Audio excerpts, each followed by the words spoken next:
Thank you all so much for joining us. The format is a 1-hour virtual session. We have 3 10-minute presentations.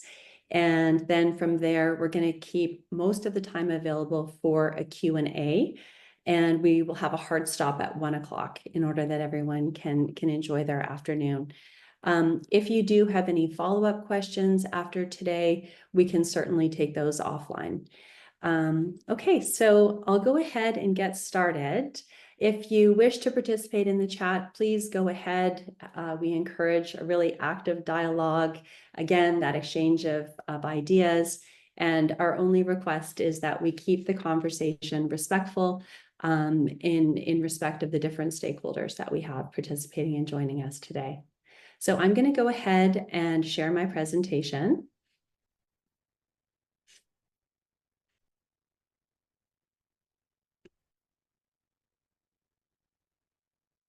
Okay, so again, I'll be starting off with a 10-minute presentation around land use policy, development approvals, and advocacy. Andrew has graciously sharing with us a case study, and James is going to be talking about the investor perspective, which I know is on all of our minds, whether we're with a government organization, a service provider, or with a development organization. September 30th is our National Day of Truth and Reconciliation, and so I certainly hope that everyone will take a moment to reflect and pause about the history of these lands. Again, I'll start with policy, Andrew on the case study, and then James on the investor perspective, and then we want to hear from you. I'll just take a minute to help you understand a little bit about where I'm coming from. I founded my company, Channel Consulting, 5 years ago. We're a dynamic little consulting company that helps with development feasibility studies, development approvals, and advocacy. Before that, I've been at this for 26 years. I'm an urban planner, and I spent my career both working in government and also working with a private equity firm and volunteering on numerous different boards and committees, planning committees. And while the industrial land strategy was being developed, I was the chair of NAIOP's Industrial Land Committee.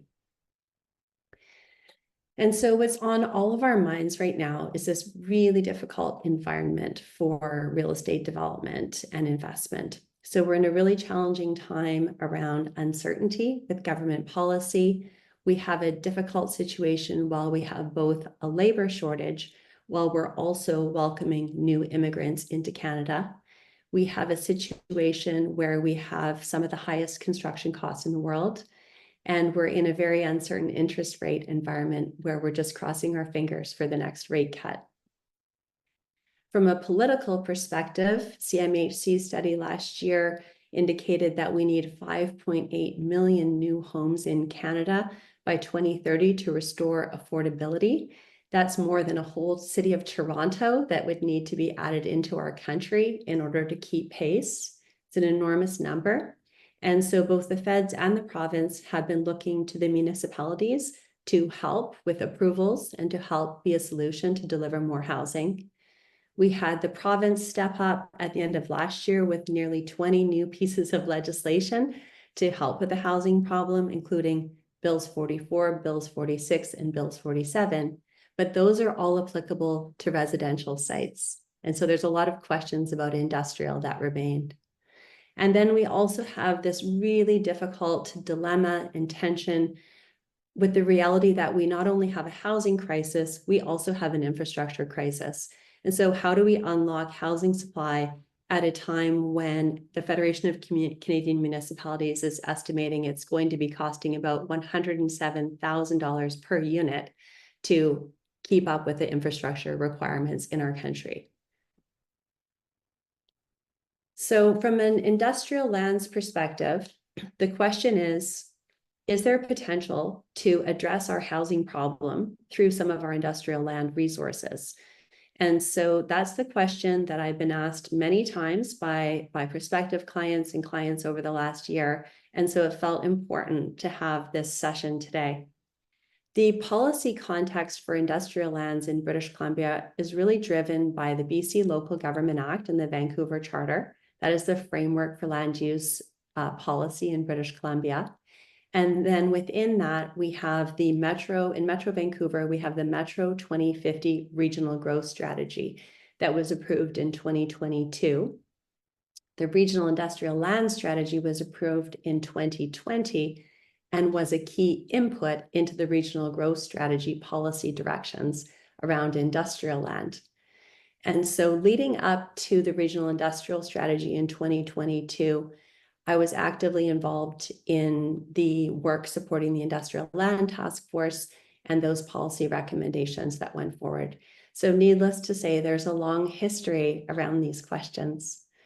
And so the municipalities are required that their official community plans line up to the regional growth strategy and hence the industrial land strategy. And also that their zoning bylaws are aligned, zoning bylaw amendments and approvals line up to their OCPs. The kind of interesting opportunity that is included with the regional industrial land strategy is that spot zoning may occur for residential uses within 200 meters of a transit station. So that's kind of the one little wrinkle that I think a lot of folks have been looking at in recent times. And so for developing projects, there's these kind of key opportunities. As I mentioned, there's opportunities where there's alignment with the regional growth strategy, OCPs, and zoning. So that would be like in the I-1 zone. There's opportunities where there's residential within 200 meters of a funded transit station. So that would be like in Marpole. And the City of Vancouver indicated in June that the council would be willing to accept non-compliant applications. So that has opened the door for some of those applications, for example, in Marpole. The challenges that we're seeing and that we've been discussing for years now around intensive use of industrial lands are really around those lot dimensions. So when we think of Mount Pleasant, we think of those shallow lot depths. We also have the problem around industrial elevator access for upper levels and how to make that economically viable on those smaller floor plates. We have the question around truck access and how do those truck turning movements work. We have huge environmental challenges in Mount Pleasant and other industrial areas throughout the region. And we also have this giant question mark, which we may hear a little bit from James and Andrew around timelines for approvals. And so it's really difficult to understand what is the timeline for approval on a non-compliant application. And so this is where this piece around advocacy really becomes important in terms of really understanding that intensive use of industrial lands requires cross-subsidy by those higher value uses. And a great case study for that is the FC2 zone and the archetype project that's being delivered by Quadrail, where you have the residential uses that are acting to subsidize the intensive industrial use. So from an advocacy point of view, really important to understand the cross-subsidy by the higher uses, of course, placemaking and economic development, adding people where the jobs are, and I think Andrew might mention that, and also this question around future transit rights of way. So even though the industrial land strategy includes opportunities for residential within 200 meters of funded transit stations, we've always been preserving that corridor on West 2nd for the streetcar. And we've certainly got a lot of opportunities now with Sanok and other projects to connect a streetcar alignment that could provide a really wonderful opportunity for placemaking, completing the street along West 2nd with the Olympic Village.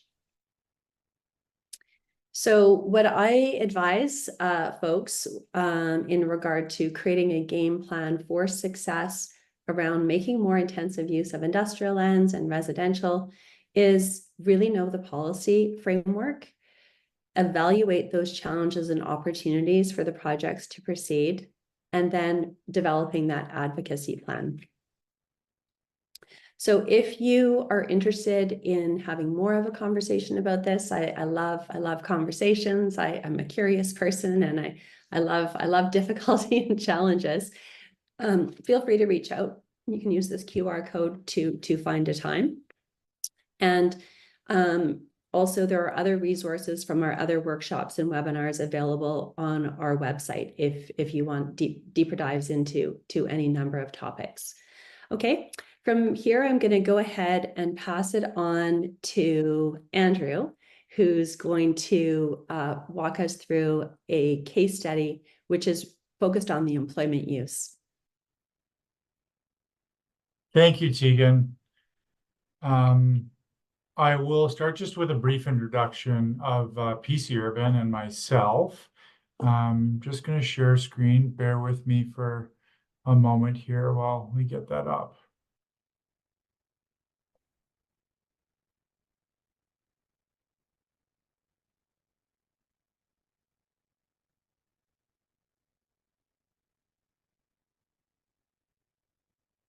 Desiree, are you able to help me share the screen? The share screen tab is gone.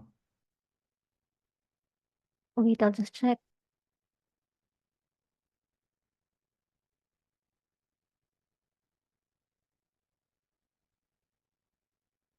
I just enabled multiple sharing. Great. Let me see if that.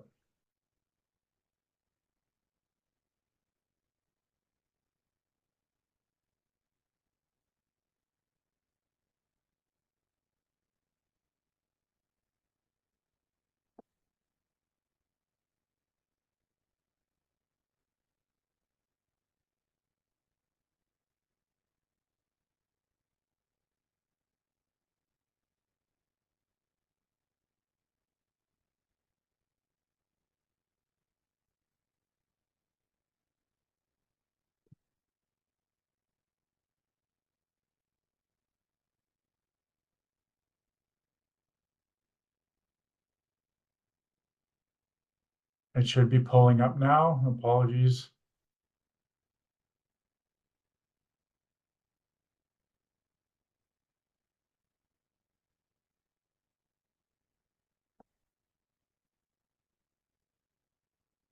Perfect. So I will run everyone through a project that we are actively working on and have been working on for just over 2 years at the corner of 8th and Columbia, and we've named the project Foundation.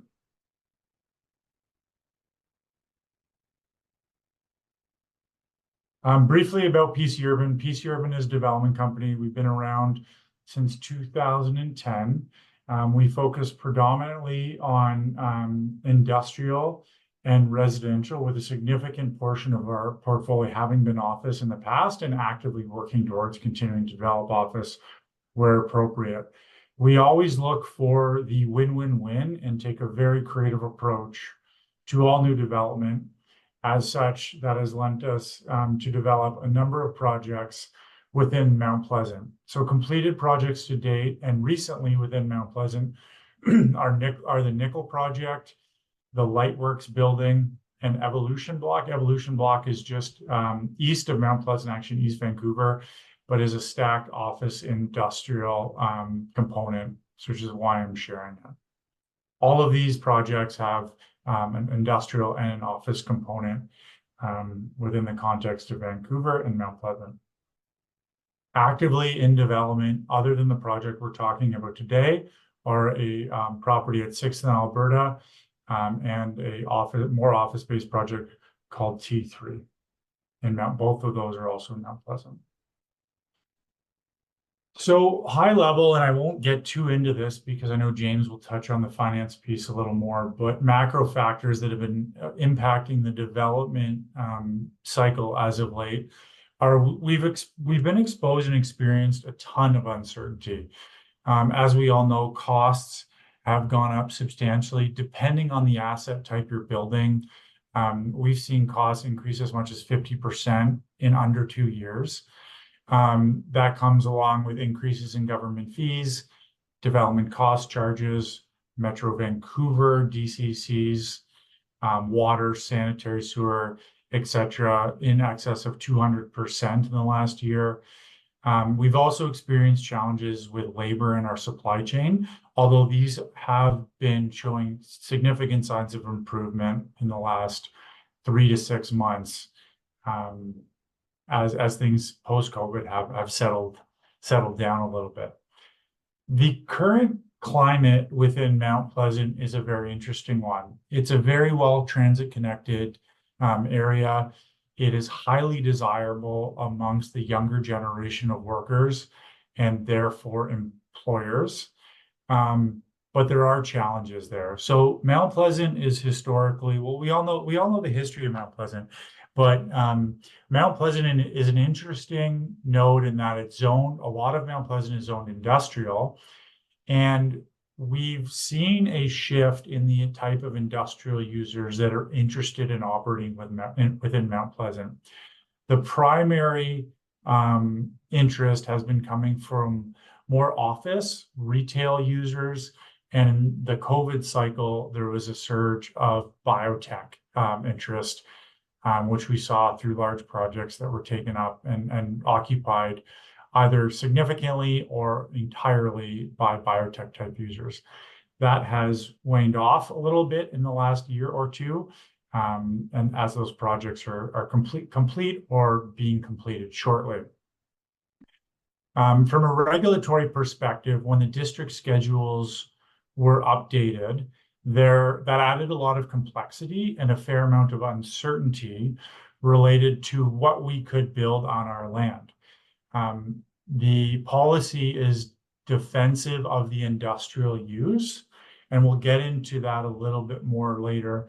But effectively, when the district schedules were updated, we were allowed to go from a 3 FSR building to a 4.5 FSR building, provided we protected the 1.5 FSR or 33% of industrial use.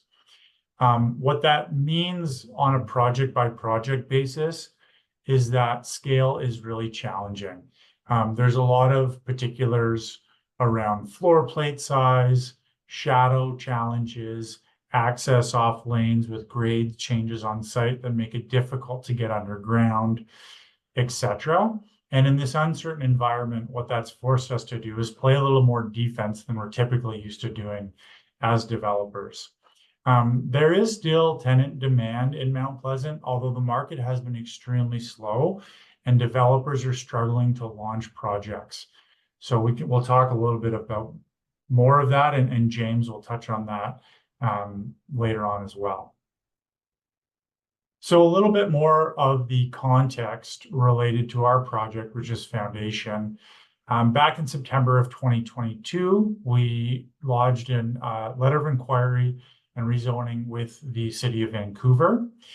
Subsequently, we waited as the district schedules were updated, and we revised our application to a DP because a rezoning was no longer required. At that time, there was a fair amount of uncertainty, but that has shaken out, and the path is significantly more clear now. Under the I-1 zoning, we are proceeding with a DP, which we're almost there on, for 3 FSR of office and 1.5 FSR of industrial, which in practical terms means a main floor, which is industrial, a main floor mezzanine, which is industrial, and then an additional full floor, which is industrial. And the implications of what that industrial means is freight elevator access, loading access, and significantly increased clear height requirements as dictated by the City of Vancouver policy to allow for that industrial use on those floors. I'll go over high level the project. So we are directly across the street from Jonathan Rogers Park.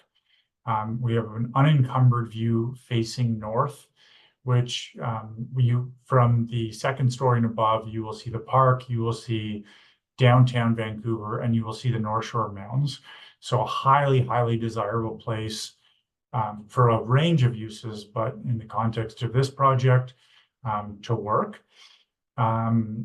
And obviously, we're all familiar with the wonderful amenity that is the neighborhood of Mount Pleasant, whether it's coffee shops, breweries, tech uses, parks, very well utilized bike lanes, exceptional access to transit, exceptional access to Broadway, etc. So we're very excited about the location of the project, and we love Mount Pleasant for all the reasons and many more that we've talked about.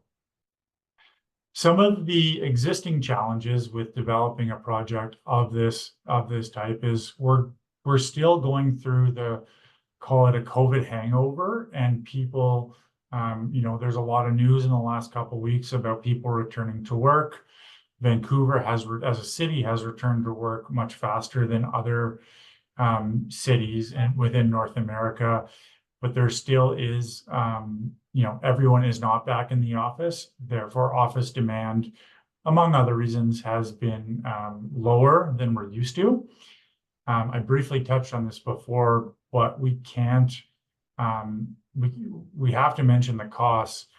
Costs of building a 6-story concrete building are double, if not triple, what they were on the past projects that I showed on the screen, that we have developed inside of the last 10 years. So the escalations on the hard costs, the soft costs related to the fees that we pay, and then other things like hydro, for example. BC Hydro has told us we would need a Vista switch to support the development of the surrounding area as well. That comes at a cost between $750,000 and $1 million. That's a direct hit to the project.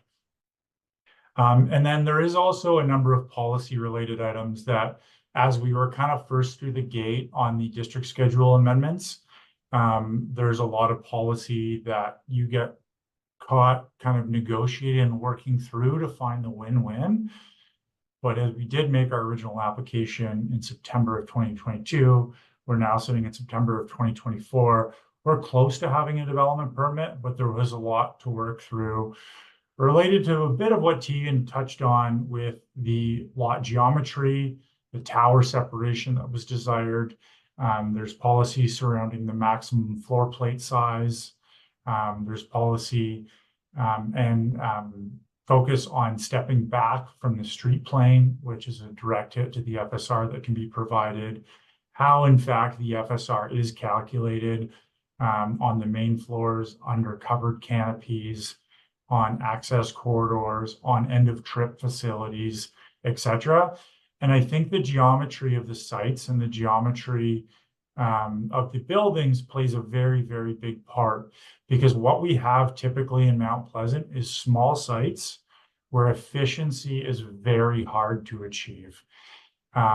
So you lose effectively half of your main floor for the loading and the underground parkade access and the back of house that is required to service a building like this because of the industrial uses and the class A and B stalls that you need. And there's a lot more we can maybe talk about that in the Q&A. That's a piece I'm very passionate about. But if there's time, we can get further into that. So high-level overview, a map of where our project is and where we fall within the context of the city. We're really at center ice in a very desirable area. And there's a lot more developers who own land in this node that are looking to develop. There's a lot of challenges to overcome in order to do so. And that is my last slide, but anecdotally, I will share a story that we've recently had with one of the tenants who is a very large employer of a couple hundred people in a tech sector in one of the buildings we've recently developed. And we've checked in with, we routinely check in with our tenants and the people who are occupying our buildings to discuss with them what's working and what's not. And one of the things that was shared is from Mount Pleasant is the perfect location for him to attract good talent. One of the challenges that they have is that in recent, and we know this across the city, but that recently their employees are having an ever increasing challenge living within close proximity to where they work, and they would like to, but there's limited housing options. And this is what Tegan has briefly touched on, and we look forward to talking more about, but where appropriate, finding the win-win-win. And there's a lot of people who find Mount Pleasant to be an extraordinarily, and other parts of the city where there's industrial zoning, to be an extraordinarily livable, walkable neighborhood that they would love to live in. The challenge is providing that. And I think we'll touch a little bit more on that on James' presentation and the Q&A, but thank you all for listening. I hope it was insightful and look forward to the following questions. I'll pass the torch over to James to present on the investor's perspective on what we're chatting about today.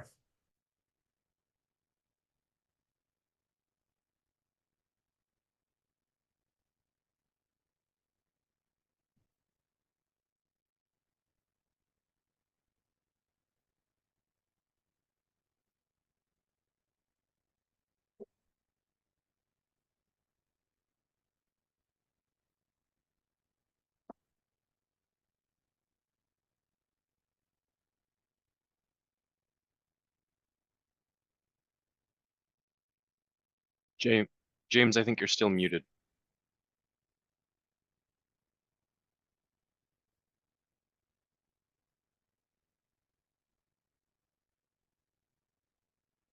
I think that's better. Des, if you could give me control of the screen, it says I cannot share while the other participant is sharing. Okay, you can share now.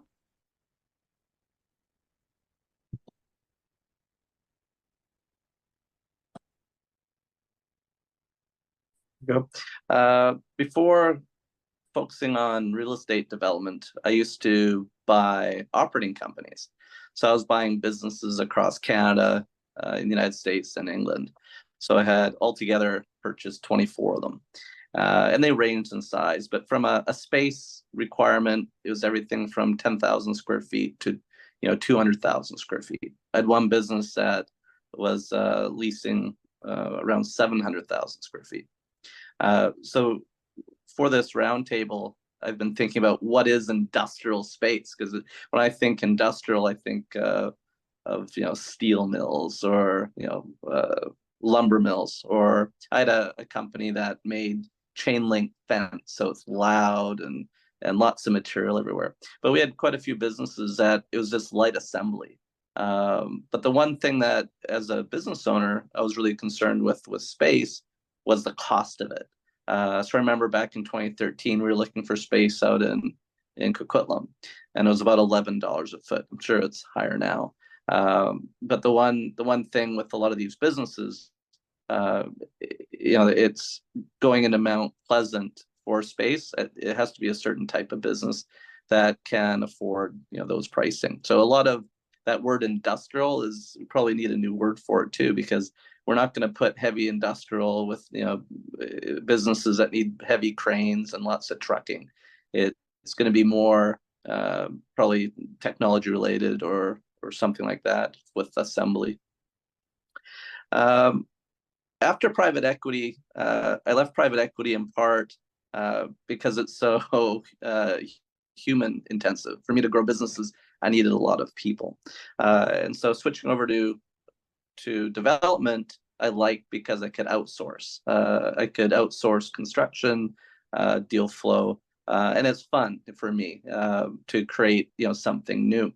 So when I was looking at what to go into, I first selected multiplex. As many of you are probably aware, we have R1-1 zoning, and I chose multiplex because it was fast. One thing, living in Vancouver and reading articles and keeping up with development, there's many cases of developers losing money because zoning took years, or permitting took years, or the whole project got stalled out. And I didn't want that to happen to me.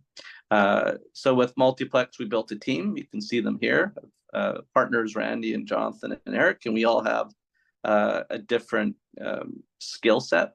Randy is the construction person who handles development process. Jonathan focuses on land acquisitions and sale, and Eric is works on capital, but also a lot of the marketing and systems we need. And so far, it's worked out really well. It's we have 10 projects. Takes about 2 months to get the drawings together, make the application. We have 4 projects that are in the building permit phase. So altogether, start to finish, about 10 months, and we start building. So what was important to me as an investor, and in particular when I go to investors to present the opportunity, it's really timeliness is so critical. As the old saying is, time is money. And with higher interest rates as we have, we want to get projects done quickly. But also controlling construction costs is important as well. So as an investor, the big question is, what do we build? So in the case of multiplex, it was pretty easy for me because the condo developers have been building 1 and 2 bedroom units, not a lot of 3 and 4 bedroom. We've had townhomes, but they've been sequestered into kind of a high busy streets like Oak or Cambie, whereas multiplex allows us to build pretty much anywhere in the city. But in terms of other areas, it all comes down to supply and demand. So I like the supply demand for multiplex. We can see here, when I look at office, the downtown vacancy rate is 13%. Outside, it's 10%, and it's likely higher than that. So that tells me that we have enough office. I shouldn't, as an investor, don't invest in office unless I get a really good discount on a building. In the United States, I'm also active in the United States. There are office buildings selling at 80% discounts in places like Chicago or Houston or San Francisco. So office in most of in North America is hit really hard. Vancouver, I think, is probably the best performing market in North America for office. When I look at industrial, we don't have lots of industrial. They're not zoning anymore. But it comes down to, how do you add value? When I did look at industrial, and a lot of what's for sale, say within the city, whether it's say around Venables and Clark or in Mount Pleasant, they're small. It's small footprints. So how do I create value buying a 12,000 square foot industrial piece of land? What am I going to do to that to create a lot of value? And the answer is not much. So I never invested there. Retail, 7.5% balanced market. Retail has its own challenges. But residential, as we can see, vacancy is 1% or less. And this is just a crazy number. When I'm in the United States, people can't believe it. Even in 2021 in the US, when vacancy, it was around 5%. Now it's a bit higher. But at 1% or less, it's just screaming, build more, build more. So as an investor, if I'm going to pick something, it would be rental, just because the demand is there and supply is low. But as an investor, part of money, I need to control risk. And so the risk has to be a reasonable return on risk. And I need to invest where there's demand. So we've seen rental and residential, large demand. And of course, immigration will continue, maybe not at the elevated levels, but there's going to be continued demand. But what's also important is certainty on the hold period. So we actually tied some property up early this year to build a 5-story rental apartment building on West 41st. And I like the area, but it's just so hard. That's another challenge, is just getting the land. I could only get 2 properties. But when I was looking at it, I was looking at about a 4.5-year process timeline. And a lot can change in 4.5 years. Construction costs, demand, who knows? So I didn't feel comfortable I could deliver, the return, on that extended period of time. And we also, as investors, like demand to be sustainable. Is this a short-term blip? So in the United States, when rents went up 23% between 2021, a lot of developers started developing in 2022. Whenever I hear local politicians, kind of scoff at supply impacting pricing, I just point to the US. They've delivered 1.2 million units between this year and then next year, just flooded the market. with rental, and of course rental rates are down 5, 6, 8%. So supply does work, but as a developer, I don't even like that, because if I'm one of those developers building multifamily, there's too much of it now. So Vancouver does have a balance that way. It restricts supply, but it creates more stable markets. So something like rental, I think we'll have a supply problem for a long time. And of course, limited supply. So for Vancouver rental, it's pretty good. You just have to figure out how to speed things up a little bit. So when we look at Vancouver, it's really the zoning permitting timelines. It's improving for things like multiplex. There is no zoning for multiplex, which is great. And 8 months, 6 to 8 months, depending on the size of your multiplex for permitting is pretty reasonable for Vancouver. But one thing that is a bit frustrating here is that zoning is done separately from permitting. Like, why aren't they combined? That would cut a year out of the development process for sure. We've seen some headlines. I spoke with someone the other day where 8 years to get a 56 unit condo development done in Vancouver. It's just too long. From an investor perspective, you don't make money. Interest rates are outside the control of the city, but those haven't helped. But what I liked is demand is high here. So both for rental, and I didn't mention hotels, but we need hotel rooms too.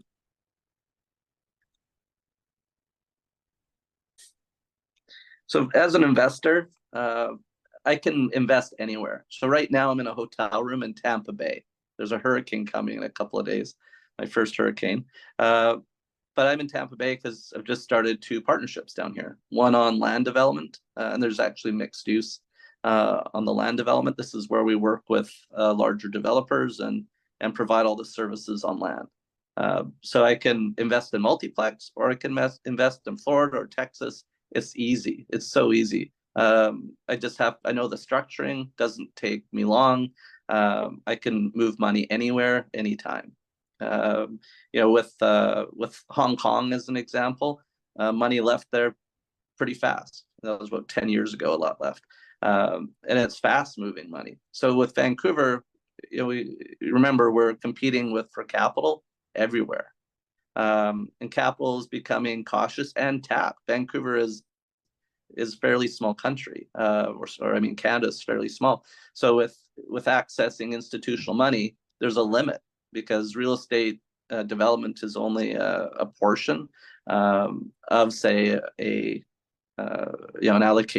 diversified portfolio. So if your pension fund, they follow asset allocation percentages based on an agreed amount, whether it might be, say, 40% stocks and 20% income. Real estate might be 10 to 20%. But what percent is Vancouver real estate? It'll be a smaller portion yet. And we're seeing that with Anthem, where they went to the stock market to raise money. And it would be because the institutions have enough. But the biggest issue is just uncertainty on timelines, in my opinion. That's what's keeping money at bay. And I know for a fact there's quite a bit of money from BC has gone into the United States. So what would be interesting for me, just as an investor, and I know there's a lot of change, with planning. So I'm not pointing fingers at all. This is just something that's evolutionary. The planning department's huge in Vancouver. There's a lot of great people there. It just comes down to process, but really keeping up with where supply and demand is. And I know their planners probably don't have their finger on the pulse economically like I do as an investor. But that's where having discussions is helpful. But when I look at something like Mount Pleasant with the industrial, obviously we need a lot of residential. So it makes huge amount of sense to build residential on top of industrial. And industrial, as I mentioned, it sounds like it's a lot of moving machinery and pollution like 50 years ago, but industrial in this case is more technologically focused. And really, it's, it's removing those timelines. In Florida, I have a home building partnership here too. It's 3 weeks for zoning and 3 weeks for permitting. It's very fast. The city can't control interest rates, but it can control, process. Yeah, and if after this you have any questions, happy to discuss. Tegan? I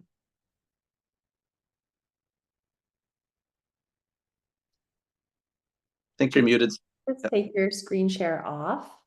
Then we'll shift over to a Q&A. And Des, if you could just go ahead and spotlight all three of us.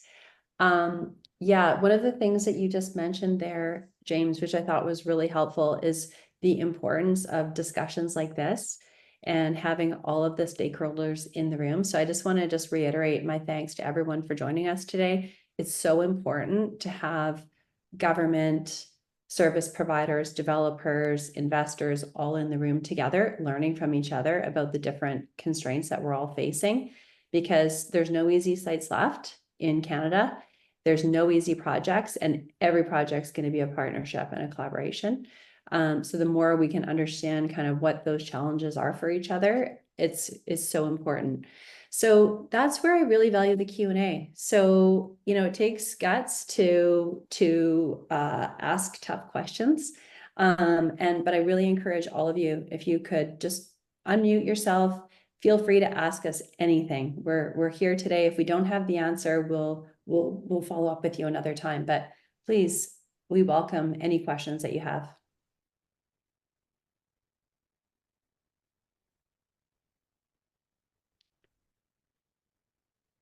I'm just looking at the chat here. Kathleen, you always have really great insights. And Alex, you've participated here. Is there anything you have that you'd like to question or comment on?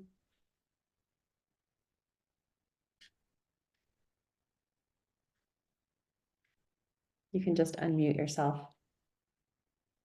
I do have a question, if I may. Great. I actually have more than one. Perfect. But, could anyone weigh in on the value of OCPs and how they are intended to enhance this process or arrive at better solutions? What really is the value of an OCP? I struggle with that. Yeah, maybe I'll take a crack at it. I think it's an excellent question. So basically, the intent of the OCP is to identify the long-term vision for community planning and development.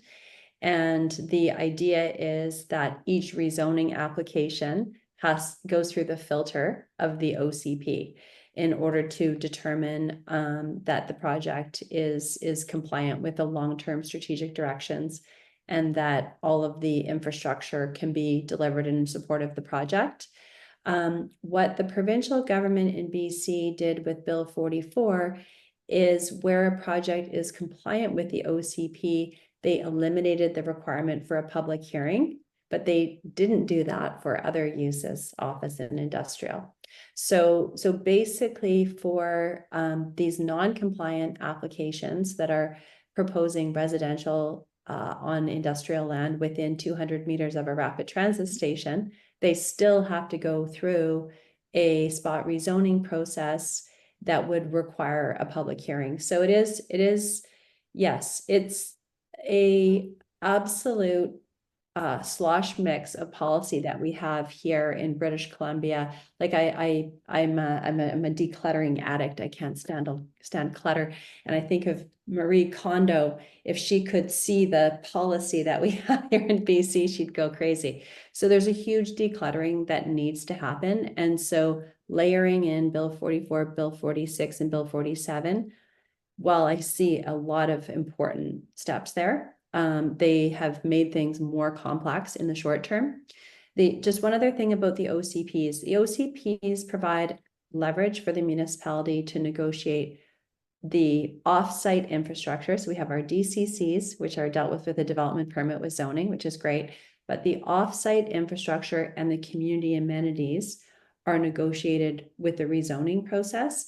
And so what the province tried to do with Bill 46 is implement a fixed rate around amenities to try and help to reduce that uncertainty. And they added the fire halls and the police stations into the DCCs so that we try and get more things into these fixed budget buckets, because the feedback from the development community was this uncertainty around these infrastructure costs were an absolute killer. And these negotiated CACs, the intervention was really difficult for the industry. So there's a long-term direction, I think, which is a good one. And Kathleen, to your point, once all of that is implemented, do we even need an OCP? Yeah, great question. I think also maybe, Kathleen, just to riff on that thought a little bit, one of the challenges with OCPs is, and any policy, is the world is changing so fast and has changed so fast that it's very challenging for the policy documents to kind of keep up with the demand that's happening on the ground. And that's not a knock on anyone maintaining or preparing those documents. That's just the reality of how quickly things have changed. And I think it to just take that thought back to what James said a little bit earlier about the purchasing of industrial businesses and what's evolved there, is in the I-1 zone, we're protecting a significant amount of industrial use. And what I think we should be thinking more about is protecting the employment use, because the nature of industrial within the context of Mount Pleasant or similar areas is different, right? Industrial over the last 15 years has turned into a more consolidated business model, whether it's distribution, manufacturing, port-related activities. And places like Mount Pleasant don't lend themselves particularly well to 53-foot trailers and truck maneuverability and the sorts of industrial uses that we're used to seeing, years and years ago. Now it's more, instead of in the urban context, and I'm not going to, there's still places like Campbell Heights in Surrey or Gloucester Industrial Business Parks, et cetera, where those larger industrial users want to be and it makes sense for them to be. But now in the context of the urban environment, it's more focused around the users we see are building things less with their hands and more with their minds. And that's where it makes sense for those users to be. So complement that to the conversation of adding residential, and you have a really nice mixture of uses that I think should be considered materially for a whole host of reasons. But that's where the policy, it's really hard to keep up with, right? The policy we have now is protecting very large clear heights and lots of loading courts. And if you drive around Mount Pleasant, most of those loading courts in those industrial spaces, if they're utilized at all, it's for car parking. So there's just some, challenges there as far as keeping up with the policy and the demands of the users who want to be in those areas.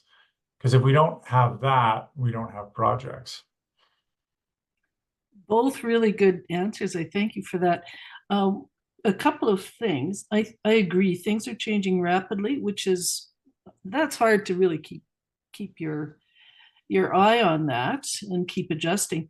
But it seems to me that if more engagement was established through the OCP, that there wouldn't be time taken for every single solitary project, that you could establish more in a broader timeline, which I mean, this is still buildings. Those are building a building can take 3 or 4 or 5 years, right? So if there was some efficiency to be achieved by engaging more folks in the bigger picture, which is the OCP, which then allows that you can see, okay, yes, this community amenity makes sense. We've got this changing here. What does that look like? And I'm with James. Time is money. So if we can shorten up the timeline by having really good combined conversations, as you two are promoting, Tegan, I think the OCP might have some potential for that. I think Broadway Plan is a good example where when I look at the zoning times, they're much quicker now than, say, a CD1 zoning. And it's because the fee schedule is all agreed to. Because they're coming in about a year, 12 to 13 months.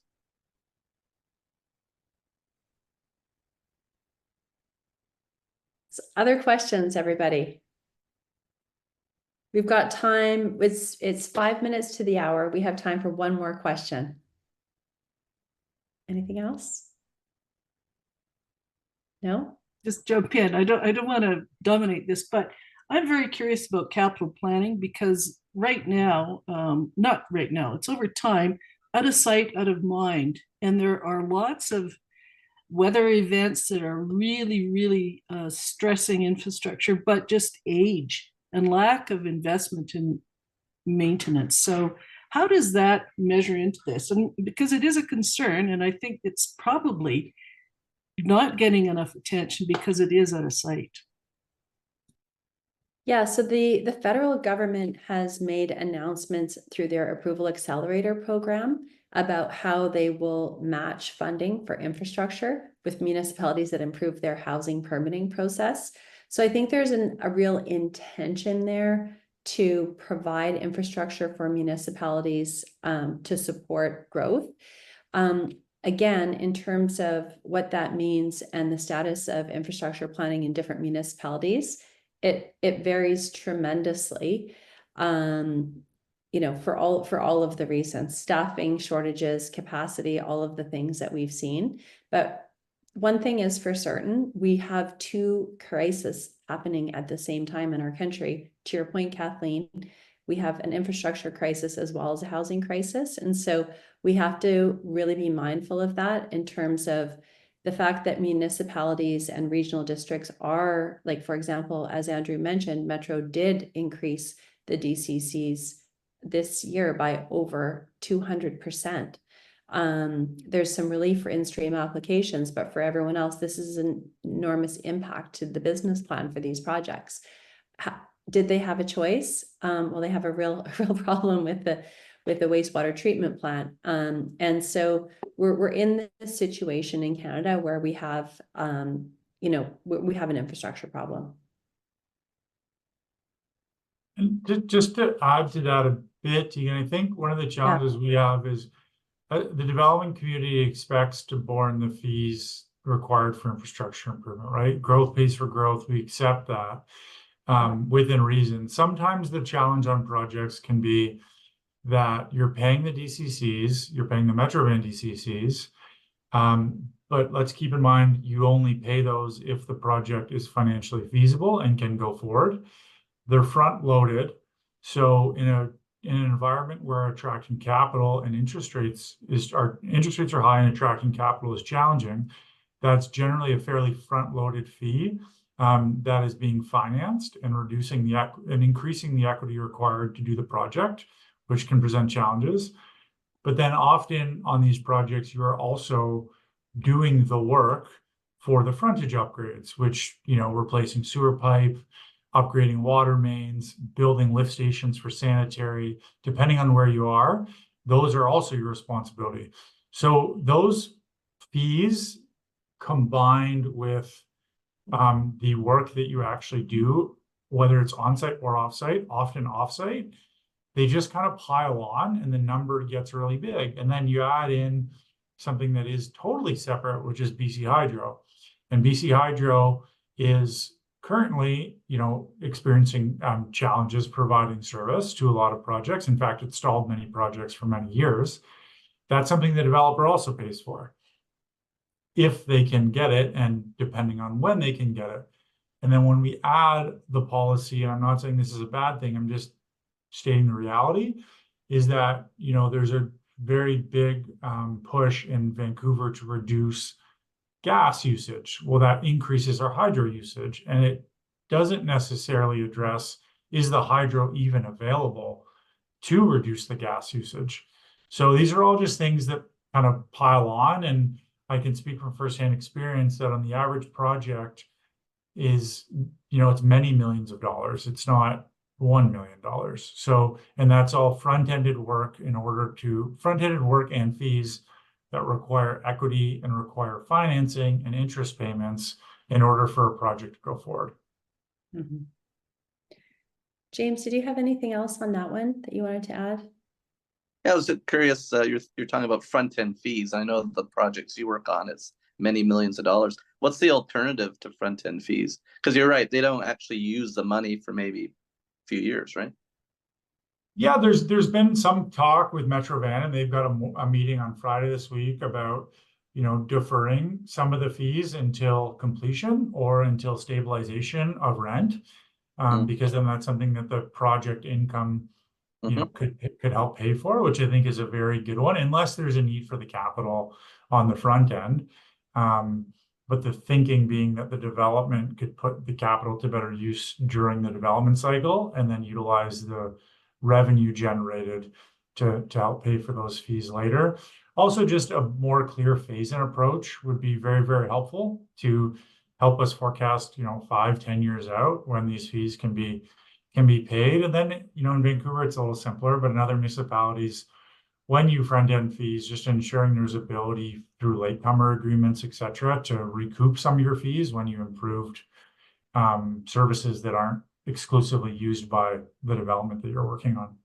Yeah, it's interesting because when I did my pro forma on that 5-story rental apartment building, I only needed, say, 5 million of equity through CMHC, but I had to come up with an extra 2 million between when I purchased the property and construction to pay city fees. There you go, right? That's a huge percentage of equity. Yeah, absolutely. And then how do I get that? Because, investors, are they going to give me a 1-year equity investment? No. So it's just made it too cumbersome because, just floating that money, for bigger developers, they would have that capital, but it didn't make a lot of sense. Okay, so we're at time. Thank you, Sebastian, for that comment in the chat. Thank you so much, James and Andrew, for really important contributions today. Des has just put a comment in the chat, a link to our feedback form. We eat feedback for breakfast. We cannot do an excellent job at these without your feedback. We really want to understand what questions you guys have, what you liked about the format, what you didn't. We really want your feedback. And I'll share the feedback with Andrew and James as well, just so that they have that. But please, everyone, if you could just take a minute, it's a very short form. Let us know what you thought. Really happy to have you all join us today. If you have any follow-up questions, I know any of us will be happy to address any questions that you have. Okay, and thank you so much, everyone. Thank you. Thank you all.